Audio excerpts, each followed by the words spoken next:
Nu, re, mēs esam Valmierā. Skaista vieta, ir daba pavisam dzīva, un šajā te vietā top Valmieras dabas taka, stāvkrasti. Daudz, kas jau ir atnests, daudz, kas jau ir uzbūvēts, ir visādas aprises, un mēģināšu drusku parādīt, kas mums ir padomā. Mēs dodamies tālāk, un tur maisos atrodas ļoti interesanta lieta. Darbi rit, ir daudz tehnikas, un tas ir ļoti labi. Tas nozīmē, ka mums taps pamatīgs parks.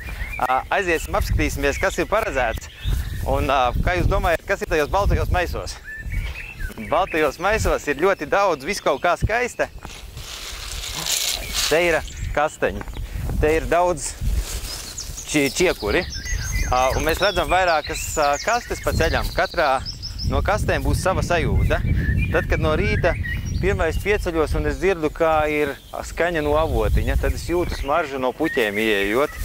Un tad, kad es jūtu smaržu no puķiem, tad es uzreiz, ejot ar plikām kājām, pārslēdzos uz to sajūtu, kāda ir, kad es staigāju pa čiekariem, kāda, kad staigāju pa kastaņiem, tālāk pa smalkiem akmentiņiem, tālāk pa lielākiem oļiem, tālāk pa ūdeni un dubļiem. Mēs pārceļamies sajūtās. Šī vieta ir speciāli tam, lai cilvēks atbraucot, pārslēdzoties no pilsētas, uzreiz iegūst sajūtu, kad es esmu sirds sajūtā, sirdsmierā un iekšējā sajūtā.